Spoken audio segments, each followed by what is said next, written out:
उम्मीद करते हैं यूट्यूब का लेक्चर देखे होंगे आप लोग। नहीं भी देखे होंगे तो देख लीजिएगा, कुछ खास कनेक्शन नहीं है, कुछ खास क्या कोई भी कनेक्शन नहीं है, आम सा भी नहीं है। तो ले देखिए 5-6 वैल्यूज़ बची थी जो फाउंडेशनल वैल्यूज़ हैं, उसको देखेंगे। उसमें जो कैटेगरी है वो है आपकी ट्रस्ट वर्दीनेस, ट्रांसपेरेंसी, अकाउंटेबिलिटी और करेज ऑफ कन्विक्शन। विश्वसनीयता, पारदर्शिता, जवाबदेही और दृढ़ विश्वास का साहस। सबका कनेक्शन एक ही चीज़ से है, एक तरीके की कमिटमेंट से है और एक तरीके की जिम्मेदारी से है। तो चूंकि सबका एक ही एक सेंस आता है इसलिए एक कैटेगरी में डाला गया है। तो एक एक करके हम सबको समझने की कोशिश करेंगे। पहला जो इसमें ट्रस्ट वर्दीनेस है, ये पहले भी पढ़ाया जा चुका है जब वैल्यूज़ पढ़ाई जा रही थी, तो कि ट्रस्ट वर्दीनेस क्या है। तो ट्रस्ट वर्दीनेस कुछ नहीं है बल्कि कह लीजिए कि एक तरीके से एलिजियंस है, ऑनेस्ट रहने का, ईमानदार रहने का। और जब आप ईमानदार रहते हैं तो आप तभी ट्रस्ट जो है डिज़र्व करते हैं। आप अपनी वैल्यूज़ के प्रति ईमानदार हैं तो एक विश्वसनीयता आपकी अपने आप पर भी दिखेगी और समाज में भी आपकी एक विश्वसनीयता दिखाई देगी कि हाँ, ये इंसान बहुत अच्छा है, अपनी वैल्यूज़ से डाइवर्ट नहीं होता है, अपनी कई बातों पे जो है उसका पालन करने की कोशिश करता है। यही जो क्वालिटी है इसको बोलते हैं ट्रस्ट वर्दीनेस। हालांकि वो ट्रस्ट वर्दीनेस ज़रूरी नहीं कि किसी काम काज को लेकर ही हो, इंटेंशन को लेकर भी हो सकता है। ठीक है, दो टर्म्स में इंसान की विश्वसनीयता देखी जा सकती है, एक एफिशिएंसी और एक इंटेंशन। एफिशिएंसी का मतलब होता है क्षमता। ठीक है, मान लीजिए आप कोई कुश्ती करवा रहे हैं, एक कंपटीशन करवा रहे हैं और आपको वहाँ पे रेसलर चूज़ करने हैं, जो कुश्ती लड़ेंगे वो चूज़ करना है। तो जाहिर सी बात है आपका कंपटीशन कुश्ती का है तो आप देखेंगे एफिशिएंसी की, कौन ज़्यादा ताकतवर है, कौन मजबूत है। ठीक है, तो उसकी मजबूती या ताकत देख के आप विश्वसनीयता दिखाएंगे, विश्वास दिखाएंगे। ऐसे इंटेंशन देखा जा सकता है विश्वास के लिए। कोई सामान आपको कीमती रखना है या कोई सीक्रेट किसी को बताना है तो आप देखेंगे कि उस इंसान का इंटेंशन कैसा है, क्या वो मेरी बातों पे खरा उतरेगा कि नहीं उतरेगा। कहीं ऐसा तो नहीं है कि सीक्रेट बताते ही वो जाके अपने बेस्ट फ्रेंड को बता देगा। तो इन दो टर्म्स में आप ट्रस्ट वर्दीनेस या विश्वसनीयता लोगों की देख सकते हैं। ठीक है, अगर आप क्षमता के बेसिस पे देख रहे हैं, एफिशिएंसी के बेसिस पे देख रहे हैं तो उनकी स्किल, उनकी नॉलेज, उनकी कैपेबिलिटी आप देखते हैं। अज्यूम करिए आप किसी केस में फंस गए हैं तो आप एक ऐसा वकील ढूंढेंगे जिसके अंदर वैसी एफिशिएंसी हो। आप कपिल सिब्बल को पकड़ के लेके आएंगे। राम जेठमलानी तो है नहीं, जैसे वो भी एक फेमस वकील हैं, वकील थे मतलब। तो एफिशिएंसी आप देख के उन पे भरोसा करेंगे कि हाँ, ये हमको जो है इस केस से बरी करा देगा। ठीक है, रियल लाइफ में अगर देखा जाए तो बेहतर कौन माना जाता है, तो बेहतर इंसान वही है जिनके अंदर दोनों चीज़ें हैं, एफिशिएंसी और इंटेंशन। दोनों बेस पे इंसान विश्वसनीयता की काबिल होता है। ठीक है, ऐसे कई सारे एग्जाम्पल आपको मिल जाएंगे। जैसे दिल्ली में आम आदमी पार्टी है, आम आदमी पार्टी में दो चेहरे बड़े आगे आपको दिखाई देंगे, एक अरविंद केजरीवाल, एक मनीष सिसोदिया। तो अरविंद केजरीवाल तो करता धरता है, लीडर है। तो मनीष सिसोदिया पे वो उतना ही जो है पूरी तरीके से यकीन करते हैं, मतलब कि उनको कुछ शक है ही नहीं कि वो कुछ गड़बड़ करेंगे कि हम मेरे ही सीएम की कुर्सी हथिया लेंगे। हालांकि आम आदमी पार्टी में बहुत तिकड़मबाजियाँ हुई पहले, लेकिन अरविंद केजरीवाल का पूरा भरोसा उन पे है दोनों केसेस में, एफिशिएंसी और इंटेंशन। मनीष सिसोदिया में काबिलियत भी है, शिक्षा के क्षेत्र में पूरा बदलाव लेके आ गए। और अरविंद केजरीवाल को ये भी भरोसा रहा होगा कि मनीष सिसोदिया कोई ऐसा काम नहीं करेंगे जो पार्टी के खिलाफ हो या मेरे लीडरशिप के खिलाफ हो। ठीक है, तो जब ये दोनों चीज़ें किसी के अंदर होती है ना, क्षमता और जो है इंटेंशन, तो ट्रस्ट वर्दीनेस जो है और बेहतर तरीके से उभर के बाहर आती है। फ़ायदे क्या हैं इसके? अगर सिस्टम में देखा जाए तो सिस्टम, जाहिर सी बात है, गुड गवर्नेंस आपको दिखाई देगी। किस आप एडमिनिस्ट्रेटर जो है, मान लीजिए कि आप डीएम ही हैं या एसपी हैं, तो ट्रस्ट वर्दीनेस है तो आपका जो वर्क कल्चर होगा वो बहुत बेहतर होगा। जाहिर सी बात है, आपके जो कुलीग हैं या आपके जो सबऑर्डिनेट्स हैं वो आप पे भरोसा करेंगे, और जब भरोसा करेंगे तो मिलजुल के इंसान काम करेगा, वर्क कल्चर बेहतर होगा और काम में भी प्रोडक्टिविटी दिखाई देगी। जो केस आप 20 दिन में सॉल्व कर रहे हैं जनरली अकेले, वो बेहतर टीम वर्क के साथ, बेहतर वर्क कल्चर के साथ आप जो है मान लीजिए 1 हफ्ता में ही सॉल्व कर देंगे। तो एक प्रोडक्टिविटी दिखाई देगी, काम में तेज़ी दिखाई देगी और एक हेल्दी वहाँ पे रहन सहन और एक स्मूथनेस पूरे चीज़ों में दिखाई देगी। अगर इंडिविजुअल लेवल पे देखा जाए तो जाहिर सी बात है ट्रस्ट वर्दीनेस एक वैल्यू है। और कोई भी इंसान एक वैल्यू के हिसाब से अगर ज़िंदगी गुजारता है या वैल्यू के हिसाब से काम करता है तो अपने आप में भी एक कॉन्फिडेंस डेवलप होता है। ठीक है, एक सेल्फ सेटिस्फैक्शन आता है, एक सेल्फ इस्टीम डेवलप होता है कि अरे हाँ ठीक है, हम इतना जो है ईमानदारी से ही काम किए, या हम इतना अच्छा अच्छा काम करें तो सामने वाले देखिए भरोसा दिखा रहा है, तो एक अच्छा सेटिस्फैक्शन मिलता है। और जब सेटिस्फैक्शन मिलेगा तो आगे और भी ऐसे काम करने की प्रेरणा मिलती रहती है। ट्रस्टवर्दीनेस को अगर डेवलप करना है तो कैसे इंसान डेवलप करेगा? सर जो है हर इंसान के अंदर पैदाइशी ये होने वाली चीज़ तो है नहीं, जाहिर सी बात है इंसान धीरे धीरे लाइफ में डेवलप करता है अपनी बातों से, अपने काम काज से, अपनी चीज़ों से। तो अब चूंकि डेवलप कर रहा है तो उसके लिए मेहनत करने की ज़रूरत पड़ती है, इंसान को टाइम देना पड़ेगा, हार्ड वर्क करना पड़ेगा, और सबसे ज़रूरी चीज़ क्या है? सब्र करना पड़ेगा। ठीक है, इंसान सब्र करेगा, चीज़ों को जो है बेहतर तरीके से सोचेगा समझेगा, तो ट्रस्ट वर्दीनेस आएगी। आनन फानन में फैसले जब लिए जाते हैं तो सामने वाले इंसान तो जो है आसानी से यकीन नहीं कर पाता, क्योंकि आनन फानन में लिए गए फैसले ज़्यादातर गलत होते हैं, और जब गलत फैसले होंगे तो जाहिर सी बात है आपको अचानक फिर फैसला अपना बदलना पड़ेगा, और जब फैसला बदलेंगे तो ट्रस्ट वर्दीनेस आपकी गायब हो जाएगी। ठीक है, क्योंकि ट्रस्ट वर्दीनेस के लिए आपके काम में, आपकी बात में एक स्टेबिलिटी होनी चाहिए। वो स्टेबिलिटी कहाँ से आएगी? वो स्टेबिलिटी आएगी आपकी पेशेंस से।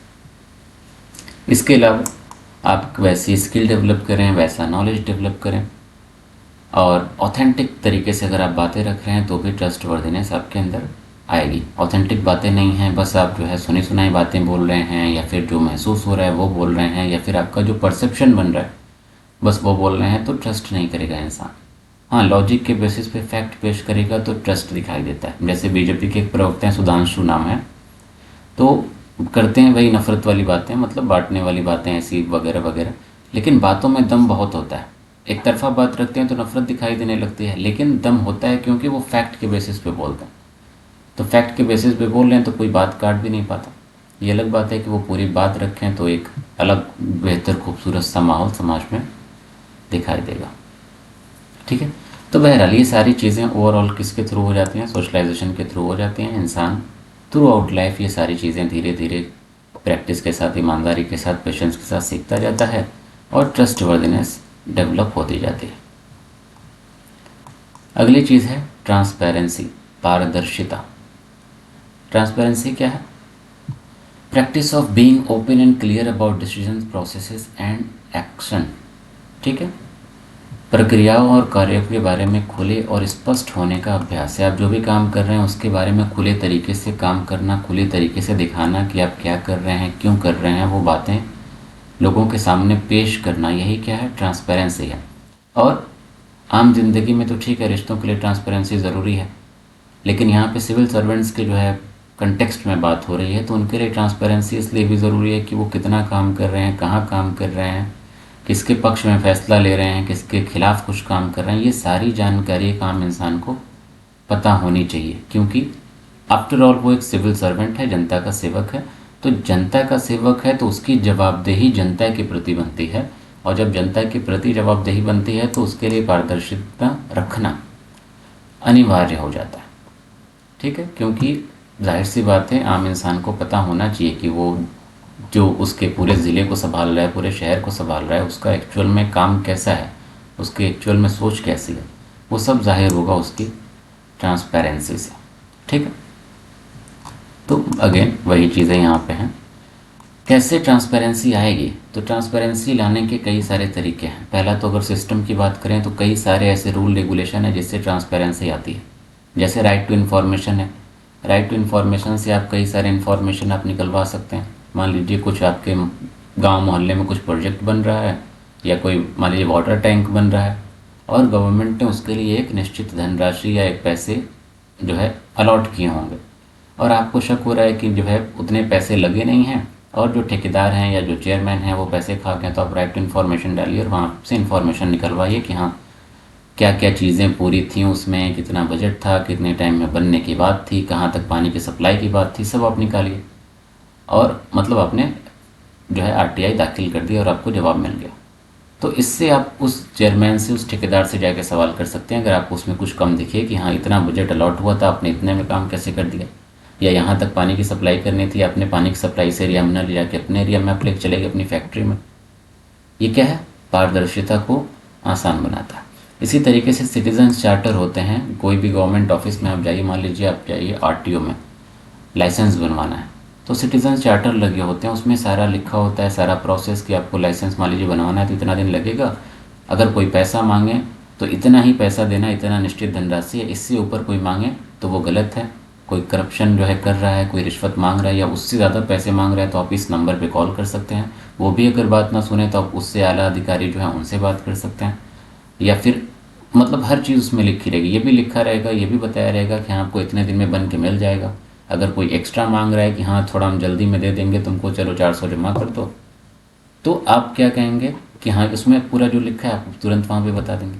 तो इससे भी लोगों को आसानी हो जाती है और सिस्टम में भी एक ट्रांसपेरेंसी दिखाई देती है और आम इंसान उस पूरे प्रोसेस से भली भांति जो है परिचित हो जाता है। और इंडिविजुअल लाइफ में अगर ट्रांसपेरेंसी लानी है तो वो जाहिर सी बात है अगेन सोशलाइजेशन के प्रोसेस के थ्रू होगी, इंसान को प्रैक्टिस करनी पड़ेगी और जो भी रिश्ते हैं उसके हिसाब से जो भी उस रिश्ते की जो है डिमांड है ट्रांसपेरेंसी की, वो ट्रांसपेरेंसी जाहिर सी बात है इंसान अपने अपने रिश्ते के हिसाब से देगा। अगली चीज़ है अकाउंटेबिलिटी और रिस्पॉन्सिबिलिटी। अकाउंटेबिलिटी एंड रिस्पॉन्सिबिलिटी क्या है, दोनों बिल्कुल जो है भाई बहन की तरह हैं, थोड़ा सा डिफरेंस है, ठीक है। अकाउंटेबिलिटी में इंसान बाध्य होता है, मजबूर होता है अपने काम को एक्सप्लेन करने के लिए, अपने किए गए काम को जस्टिफाई करने के लिए, उसकी पूरी पूरी जवाबदेही बनती है कि हाँ ये काम हमें दिया गया था और हम ये इस काम को हमने ऐसे अंजाम दिया या नहीं अंजाम दिया तो इसलिए अंजाम नहीं दिया। ये होती है अकाउंटेबिलिटी, जिसको बोलते हैं जवाबदेही, जवाब आपको देना ही देना। रिस्पॉन्सिबिलिटी भी एक तरीके की वही चीज़ है, लेकिन इसमें कोई एक जो है प्रॉपर फ्रेमवर्क नहीं होता, एक तरीके से ये दिल की बात होती है। अज्यूम करिए कि अकाउंटेबिलिटी ये है कि आप एक गवर्नमेंट ऑफिस में हैं या मान लीजिए आप एक सिविल सर्वेंट हैं, तो आपका काम है जनता की सेवा करना। अगर आप सेवा नहीं कर रहे हैं या उसमें भेदभाव कर रहे हैं तो ये आपकी जवाबदेही बन गई, ठीक है। रिस्पॉन्सिबिलिटी क्या है कि आप घर के एक भाई हैं, बेटे हैं या पति हैं, तो आपकी जिम्मेदारी है कि पति हैं तो पत्नी का ध्यान रखें, बेटा है तो माँ बाप का ध्यान रखें। तो ये ध्यान रखना ये आपकी क्या है, रिस्पॉन्सिबिलिटी है, आपका काम है। माँ बाप मान लीजिए कि उनको पानी चाहिए, आपको पानी देना है, ये आपकी रिस्पॉन्सिबिलिटी है। पानी अगर आपने नहीं दिया तो आप पे एक्शन नहीं होगा कि हाँ आप जेल में डाल दिए जाएंगे। लेकिन अकाउंटेबिलिटी वाला जो केस होता है, अगर आपने वहाँ पे जवाबदेही नहीं पेश की या कुछ उससे खिलाफ काम किया तो आप पे एक्शन होगा, ठीक है। तो अकाउंटेबिलिटी कह लीजिए कि समवॉट लीगल मैटर है और रिस्पॉन्सिबिलिटी समवॉट कह लीजिए मोरल मैटर है, नैतिक जो है मसला है जो आपके दिल से कनेक्टेड है, ठीक है। यहाँ पे देखिए वही बात लिखिए, ड्यूटी ऑफ गिविंग आंसर और account it can not be shared, external answerability, ठीक है, जवाब देने के लिए इसमें इंसान बाध्य है और अकाउंटेबिलिटी शेयर नहीं की जा सकती। जो काम आपके लिए अलॉट किया गया है, जो काम आपको बताया गया है वो आपको ही करना है और उसमें बाहरी तौर से आपकी जवाबदेही बनती है। रिस्पॉन्सिबिलिटी में कोई भी ड्यूटी आपको करनी है और आपके उस जिम्मेदारी को बांट भी सकते हैं, ठीक है। माँ बाप को पानी पिलाना आपका काम है, लेकिन आप मान लीजिए बिजी हैं, आपने कह दिया कि ठीक है आज पानी तुम पिला दो, आपने अपनी जिम्मेदारी बांट दी और इसमें कोई एक्सटर्नल जो है जवाबदेही नहीं है, बाहर से जवाबदेही नहीं है, बल्कि आपका दिल ही जवाबदेह होगा या मे भी आप ही गिल्ट में चले जाए। तो सारा जो मसला है रिस्पॉन्सिबिलिटी में वो अंदर अंदर ही है और अकाउंटेबिलिटी में वो मसला क्या है, बाहर बाहर दिखाई देगा, ठीक है। रिलेशनशिप दोनों के बीच में देखा जाए तो जाहिर सी बात है अकाउंटेबिलिटी, अगर आप अकाउंटेबिलिटी का पालन कर रहे हैं तो रिस्पॉन्सिबिलिटी अपने आप उसमें पूरी हो गई। और सिर्फ अगर रिस्पॉन्सिबिलिटी की बात है तो उसमें अकाउंटेबिलिटी ज़रूरी हो ऐसा नहीं होता है। इम्पोर्टेंस क्या है, अगर ज़ाती ज़िंदगी में देखा जाए तो जाहिर सी बात है ज़िंदगी की खूबसूरत होने के लिए आपकी रिस्पॉन्सिबिलिटी आप उसका पालन करें और अकाउंटेबिलिटी का भी, क्योंकि जाहिर सी बात है रिस्पॉन्सिबिलिटी को पूरा करेंगे तो अगेन आपके अंदर सेल्फ इस्टीम आएगा, एक सेल्फ सेटिस्फैक्शन आएगा। कोई भी काम वैल्यू के साथ आप करेंगे तो सेल्फ सेटिस्फैक्शन एक आएगा। हाँ, कोई भी काम वैल्यूज़ के खिलाफ इंसान करता है तो फिर नेगेटिविटी आती है, क्योंकि वो एक वाइस बन जाता है। सिविल सर्वेंट्स के लिए क्यों ज़रूरी है, जाहिर सी बात है आपको बेहतर काम करना है तो आपकी अकाउंटेबिलिटी बनेगी और अकाउंटेबिलिटी बनने का मतलब ये है कि आप वो सारे काम, सारे फैसले जनता के हित में कर रहे हों, सारी पॉलिसी मेकिंग, सारा डिसीजन मेकिंग आप उनके हित में कर रहे हों। और जब आप उनके हित में करेंगे तो अगेन सारी वही चीज़ें, self respect, self esteem, fair जो है गवर्नेंस है, एथिकल गवर्नेंस है, सारी वही चीज़ें जो पीछे की सारी वैल्यूज़ में बताई गई हैं। तो इसमें सब में अवॉइड किए हैं ये बात। तो आप लोग एक में अगर आपको याद है तो सारा उसमें अप्लाई कर सकते हैं। डेवलप कैसे करें? अकाउंटेबिलिटी, रिस्पॉन्सिबिलिटी, जाहिर सी बात है अगर आप सिविल सर्वेंट हैं तो आपको रूल रेगुलेशन बताए जाते हैं, पूरी ट्रेनिंग दी जाती है। तो उस ट्रेनिंग के दौरान आपको सारी बातें बता दी जाती हैं कि आपको कैसे कैसे काम करना है, कैसे चीज़ों को हैंडल करना है। तो बेहतर रूल रेगुलेशन आपको पता हो तो अकाउंटेबिलिटी आपकी बनी रहेगी। और रिस्पॉन्सिबिलिटी की बात है तो हर फैमिली की अपनी अपनी अलग अलग एक जो है एथिकल गाइडलाइन होती है। उस गाइडलाइन के हिसाब से या उस रहन सहन के हिसाब से इंसान अपनी जिम्मेदारी बेहतर तरीके से निभा सकता है। इसके अलावा कुछ ऐसी बॉडीज़ हैं, इंस्टीट्यूशंस हैं, जैसे कि कैग है, लोकपाल है, ये सारा आप पॉलिटी में पढ़ेंगे, जो अकाउंटेबिलिटी निश्चित करता है किसी भी लोक सेवक की। इसके अलावा rewarding responsible behaviour and penalising negligence. कोई बेहतर इंसान मतलब कोई बेहतर काम करे तो आप उसको रिवॉर्ड दें। कोई बेहतर आईएएस है, आईपीएस है तो कैसे उनको पुरस्कार वगैरह दिए जाते हैं उनकी बेहतरी के लिए। 26 जनवरी पे अगर आप देखे हों जो प्रोग्राम होते हैं वहाँ पे उन लोगों को पुरस्कृत किया जाता है। क्यों किया जाता है? ताकि वो और ज़्यादा बेहतर तरीके से काम करें। एक रीज़न ये है कि उन्होंने बेहतर काम किया इसलिए दिया गया, बट उससे भी ज़्यादा ज़रूरी इसलिए होता है कि वो आगे भी और बेहतर काम करें और अपनी अकाउंटेबिलिटी को याद रखें और जनता के हित में काम करता रहे, मतलब काम करते रहें। इसके अलावा अगला है करेज ऑफ कन्विक्शन। करेज मतलब हिम्मत, कन्विक्शन मतलब होता है स्ट्रॉन्ग ओपिनियन, दृढ़ विश्वास। ठीक है, जब कोई इंसान अपनी बात पे या अपने विचारों पे बहुत दृढ़ता के साथ रहे, उस पे सही बातों पे उस पे अड़ा रहे और उसको पूरा करने की एक हिम्मत रखे और कभी भी अपने आप को हारा हुआ महसूस जो है ना करे। जैसे कि यहाँ पे एग्जाम्पल हम दिए, सत्येंद्र दुबे बिहार के थे, ये विसल ब्लोअर थे और करप्शन के खिलाफ इन्होंने आवाज़ उठाई थी, बहुत धमकियाँ वगैरह मिली थी। जो है एनएच का वो है, national highway authority of India का कुछ प्रोजेक्ट था किसी रोड वगैरह को लेकर, तो उसमें इन्होंने पता लगा कि बहुत ज़्यादा करप्शन हुआ और करप्शन का पता हुआ तो जाहिर सी बात है धमकी आने लगती है। धमकी आने के बाद भी वो अपने काम में लगे रहे और अल्टीमेटली उसका नतीजा ये हुआ कि इनका मर्डर कर दिया गया। तो वो उनको पता था कि आगे चल के यही होगा, फिर भी वो अपने ईमानदारी के साथ वो अपना काम करते रहे, अपनी वैल्यू से लगे रहे। यही हिम्मत क्या है? करेज ऑफ कन्विक्शन है। ठीक है, ऐसे मान लीजिए दिल्ली में निर्भया जो रेप केस हुआ तो उनकी माँ जो है वो पूरा टाइम तक लगी रही जब तक कि फांसी नहीं हो गई उन लोगों को। तो इतने साल तक लगे रहना, ये क्या है? करेज ऑफ कन्विक्शन है। ठीक है, महत्व क्या है इसका ज़िंदगी में? तो अगर मान लीजिए करेज ऑफ कन्विक्शन है तो इसका मतलब अपने आप में ये हो गया कि बाकी वैल्यूज़ इंसान के अंदर बहुत ज़्यादा स्ट्रांग है, उनकी अपनी इंटीग्रिटी बहुत ज़्यादा स्ट्रांग है, उनकी प्रोबिटी बहुत ज़्यादा स्ट्रांग है, उनका कमिटमेंट, उनका डेडिकेशन, उनका परसिवरेंस बहुत ज़्यादा स्ट्रांग होता है। जाहिर सी बात है। अच्छा, परसिवरेंस आपने पता नहीं क्लास में देखा कि नहीं, पिछली क्लास में कमिटमेंट, डेडिकेशन सब उसी में पढ़ाया गया। अज्यूम करिए कि करेज ऑफ कन्विक्शन की बात हो रही है तो इंसान क्या है, लगातार एक लॉन्ग टर्म में उस चीज़ों के लिए लगा हुआ है। तो लॉन्ग टर्म में चीज़ों के पीछे लगे रहने की जो कला है वो कब डेवलप हो गई? जब आपके अंदर खुद के प्रति ईमानदारी हो गई। मान लीजिए आप लगे हुए हैं तो आप लंबे टाइम तक तब लग पाएंगे ना जब आप ये मानेंगे कि हम अपने मूल्यों से कभी जो है समझौता ना करें। जहाँ आपने अपने ही प्रति ईमानदारी खोई तो ईमानदारी खोने का मतलब कि आप अपने राह से भी भटकेंगे और राह से भटकेंगे तो आपका कन्विक्शन पूरा ही नहीं होगा। तो पहला, आप अपनी इंटीग्रिटी को मजबूत किए हुए। दूसरा, आप इतना कमिट कर चुके हैं कि हाँ जब तक हम वहाँ तक पहुँचेंगे नहीं या हमको जब तक फल नहीं मिलेगा हम पीछे नहीं हटेंगे। कमिटमेंट जैसे मैं एग्जांपल दिए थे ना कि मान लीजिए आपको आईएएस बनना है और आपको सिलेबस मान लीजिए अगले दिन पेपर है, आपने फैसला किया कि नहीं हम 5 बजे तक सुबह तक पढ़ेंगे, हम बीच में सोएंगे ही नहीं और कुछ भी हो जाए आप जो है ज़बरदस्ती पानी मार मार के पढ़ रहे हैं, मिर्ची खा खा के पढ़ रहे हैं, ये क्या है? आपका कमिटमेंट है। ठीक है, और डेडिकेशन क्या है? डेडिकेशन कमिटमेंट का अगला स्टेप है। तो अगर आपका कमिटमेंट और डेडिकेशन भी नहीं है तो फिर आपका कन्विक्शन कहाँ से आएगा?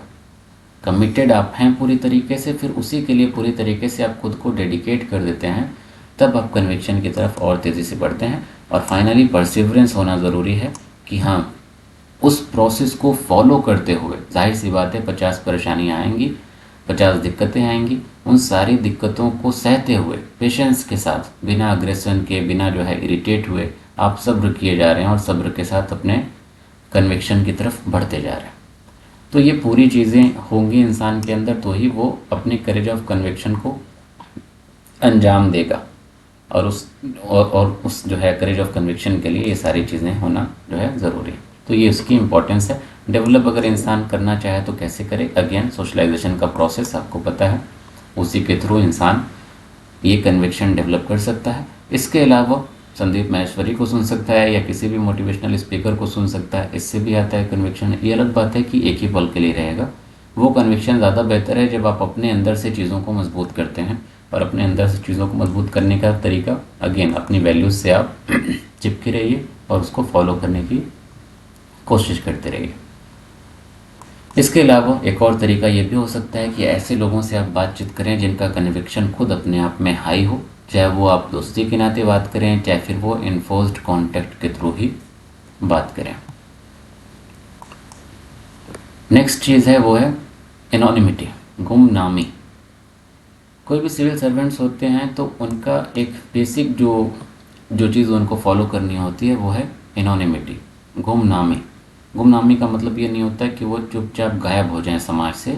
गुमनामी का मतलब ये होता है कि वो सिंघम बन के रोड पे जो है दौड़े ना, परेड ना करें, वो अपने किए गए कामों को लोगों के सामने उनका प्रदर्शन न करें, मीडिया को 50 मीडिया को बुला के आप जो है एक केस सॉल्व कर लिया और खूब वाहवाही बटोरे जा रहे हैं, या फिर आप आईएएस बन गए, आईपीएस बन गए तो स्लो मोशन में शॉर्ट्स डाले जा रहे हैं और एक जो है सिंघम वाला पूरा फील क्रिएट किया जाता है। ये सब चीज़ें एक सिविल सर्वेंट को अलाउ नहीं की जाती हैं। सिविल सर्वेंट का काम है कि वो चुपचाप अपना काम करे और काम करके अपनी बात वहीं पे ख़त्म करे। हाँ, जो राइट टू इन्फॉर्मेशन के तहत अगर देखा जाए कि हाँ कुछ इन्फॉर्मेशन पब्लिक के पास जानी चाहिए कि केस में क्या हुआ क्या नहीं हुआ, ये बातें वो बताता है, उतना बताने का अधिकार है। बट ये नहीं कि हर चीज़ हो और वो मीटिंग करके प्रेस कॉन्फ्रेंस करके सारी बात बताता रहे। ऐसे एक ऑफिसर गुजरे हैं तो वो ऐसे ही करते थे, कुछ भी मैटर होता था, कोई भी चीज़ होती थी तुरंत प्रेस कॉन्फ्रेंस बुलाते थे और सारी बात मीडिया के सामने उड़े देते थे। क्यों? क्योंकि वाहवाही बटोरनी होती थी। ठीक, तो ये सारी चीज़ें एक सिविल सर्वेंट को नहीं करनी है। सिविल सर्वेंट को ये सारी चीज़ें नहीं करने का एक बेसिक सा जो रीज़न दिया जाता है, जो रूल बनाया गया, वो ये कि एक सिविल सर्वेंट या एक आईपीएस या आईएएस जो भी काम कर रहा है वो उसका इंडिविजुअल एक्ट नहीं है, उसका एक अपना काम नहीं है। वो जो भी काम हो रहा है, जो भी सफलता या असफलता हाथ लग रही है, वो उस पूरे डिपार्टमेंट का काम है, पूरे ऑफिस का काम, और ओवरऑल कहें तो वो सरकार का काम है। एक इंसान बैठा बैठा कुछ नहीं कर रहा, तो इसलिए वो एक इंसान मीडिया के सामने या सोशल मीडिया पे अपना क्रेडिट नहीं ले सकता, अपने आप को हीरो की तरह पेश नहीं कर सकता। दूसरा एक रीज़न ये भी है कि अगर एक इंसान, ठीक है उसी ने बस मेहनत की, तब भी वो अपने आप को पेश नहीं करेगा, क्योंकि बाकी लोग बैकलैश पे चले जाएंगे। एक संदेश ये भी जाएगा कि इसका मतलब बाकी लोग ज़्यादा मेहनत नहीं कर रहे हैं, हो सकता है कर रहे हो लेकिन मैसेज जाएगा, मे बी उनको बुरा लगे। या फिर एक रीज़न ये भी हो सकता है कि वो क्राइम खुद ही वहाँ पे डिपार्टमेंट में इंक्रीज करने लगे, क्योंकि कंपटीशन आ जाता है ना, सबको प्रमोशन की पड़ी होती है, तो लोग एक दूसरे से उखड़ने लगे कि हाँ वो बड़ा तेज़ी से आगे बढ़े जा रहा है और वो एकदम उसकी हीरो वर्शिपिंग होती है पब्लिक में, लोग उसको पूछते हैं, हमको तो कोई पूछता नहीं। तो ये सारी चीज़ें भी दिखाई दे सकती हैं। इसके अलावा एक जो मेन इशू है जो आजकल बहुत ज़्यादा चर्चा में है, वो है सोशल मीडिया का कनेक्शन। क्योंकि सोशल मीडिया की वजह से एनोनिमिटी सोशल जो सिविल सर्वेंट्स की है वो गायब हो गई। आप देखिए कोई भी सिविल सर्वेंट, आजकल तो एकदम आम बात हो गई, यूपीएससी और उसके इंटरव्यूज़ और जो टॉपर्स हैं उनको देखना सुनना एकदम आम हो गया। तो आप देखिएगा कोई भी टॉपर है या कोई भी आईएएस या आईपीएस बना तो उसके अगले ही कुछ ही महीने बाद, ट्रेनिंग के बाद, आप देखेंगे कि उनकी वीडियोज़ वायरल होना शुरू हो जाती हैं कि स्लो मोशन से जो है सीढ़ी से उतर रहे हैं, बीच बाज़ार में जाके डांट फटकार रहे हैं, रास्ते साफ करवा रहे हैं। ये सारी चीज़ें रिकॉर्डिंग जो है होती रहती है और लोग उनको देख के एकदम गदगद होते हैं, एकदम सिंघम और लेडी सिंघम का फील लेके आते हैं। तो ये एनोनिमिटी का क्षरण होता है, इरोजन होता है, एनोनिमिटी को ताक पे रखा जाता है। और मोस्ट ऑफ द केसेस में ऐसा होता है कि जो ऑफिसर होता है वो खुद ही वीडियो बनवाता है, बस उसमें दिखता नहीं है कि वो खुद बनवा रहा है, और बाद में कुछ अगर उन पे कारण बताओ नोटिस भेजा जाता है तो वो रहता है कि अरे वो तो फ़ैन लोगों ने बनाया, हमारा तो कुछ कनेक्शन है ही नहीं। जबकि रियल में ज़्यादातर ऐसा होता है कि वो खुद ही करवाते हैं। एक तो केस इसमें थोड़ा ज़्यादा हाईलाइट हो गया था, आई थिंक 2 साल पहले का। गुजरात के कोई ऑफिसर थे तो खूब ऐसे डैशिंग फ़ोटो वगैरह गाड़ी के साथ लगा रहे थे, तो फाइनली उन पर एक्शन हो गया, क्योंकि वो ओपनली खुद के ही अकाउंट में वो सारा पोस्ट हो रहा था। तो ये सारी चीज़ें एक जो है परेशानी पैदा करती हैं, जिसमें काम करने की ज़रूरत है। लास्ट है आपका डिसिप्लिन। ठीक है, डिसिप्लिन क्या है? It is the virtue of following rules regulation norms etc rigorously. एक ऐसा वर्च्यू है जिसमें आप रूल रेगुलेशन को अपने मानदंडों का बड़ी जो है कड़ाई के साथ पालन करते हैं। कड़ाई के साथ पालन क्यों करते हैं? क्योंकि आपको एक मंजिल तक पहुंचना होता है। ये पालन, ये रूल आप हो सकता है कि कई अलग अलग डोमेन में मतलब फॉलो कर सकते हैं, जैसे कि personal discipline, professional discipline, self discipline और इम्पोज्ड डिसिप्लिन। पर्सनल डिसिप्लिन क्या है? मान लीजिए आप एक जो है स्टूडेंट हैं, तो स्टूडेंट के तौर पे आपका काम है कि आप टाइम टू टाइम क्लास में हैं, टाइम टू टाइम आप अपनी पढ़ाई करें, टाइम टू टाइम खाएं पिएँ, टाइम टू टाइम सो जाएं, ताकि अगले दिन और अच्छे से पढ़ाई करें। ये क्या है? आपकी पर्सनल डिसिप्लिन है। आप घर में हैं, आपका काम है खाना बनाना, झाड़ू पोछा करना, तो आप टाइम टू टाइम अपना काम किए जा रहे हैं एकदम ईमानदारी से। ये आपकी क्या है? पर्सनल डिसिप्लिन है।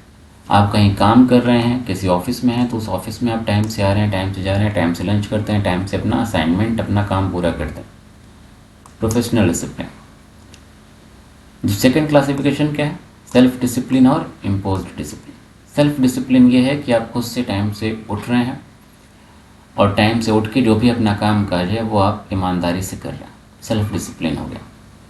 इम्पोज्ड डिसिप्लिन क्या है? कि आपको उठने का मन ही नहीं करता, लेकिन घर में रूल बना है कि 5 बजे उठना है, तो अब रूल के तहत आपको 5 बजे उठना पड़ रहा है, लेकिन टाइम का तो पालन तो कर ही रहे। तो ये क्या हो गया? इम्पोज्ड डिसिप्लिन है। अपने आप तो फॉलो नहीं कर रहे हैं, उसको इम्पोज किया गया। इसकी इम्पोर्टेंस क्या है? एक इंडिविजुअल के पॉइंट ऑफ व्यू से देखा जाए तो टाइम मैनेजमेंट आपका बेहतर होता है। जब आपके अंदर डिसिप्लिन रहेगी तो आप पाएंगे कि आपका 24 घंटा 28 घंटे जैसा लगेगा।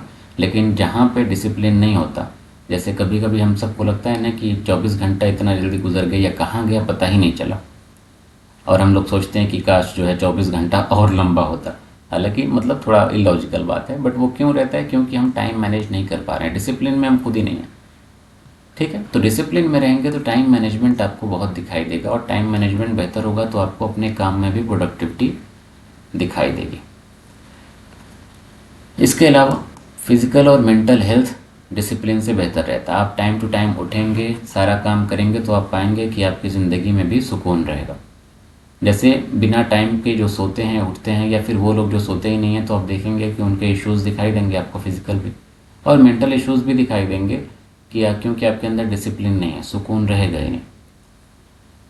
तो इन सब का जो है एक कनेक्शन दिखाई देता है। Plus again self respect, self esteem दिखाई देगी। आप डिसिप्लिन में काम करेंगे तो आपके अंदर और ज़्यादा बेहतर करने की क्षमता दिखाई देगी। कई बार हम एग्जाम्पल दिए कि आप टाइम टेबल मान लीजिए फॉलो कर रहे हैं, कई टुकड़े में आपने टाइम टेबल को बांटा है, एक छोटा सा टुकड़ा आप पूरा करेंगे डिसिप्लिन के साथ, आपको आगे और मेहनत करने की चाह पैदा होगी। इसी तरीके से आप पाएंगे धीरे धीरे करके आप अपने सारे गोल को पूरा कर लेंगे।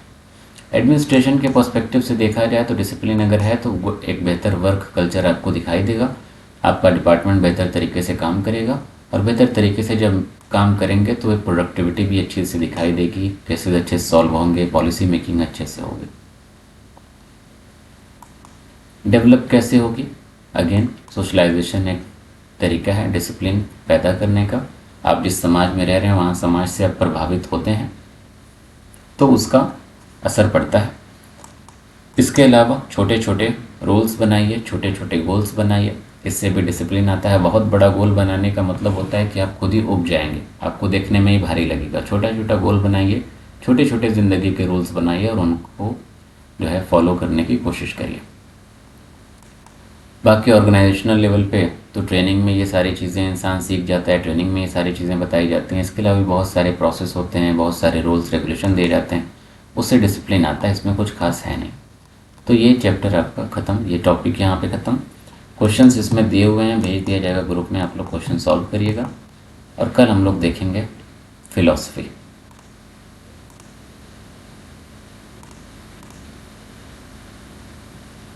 पल्ले पड़ा?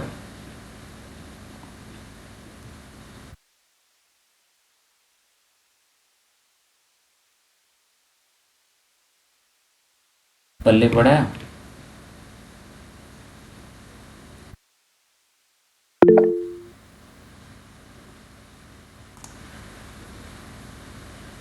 जिनका जिनका क्लियर है हाथ ऊपर करें।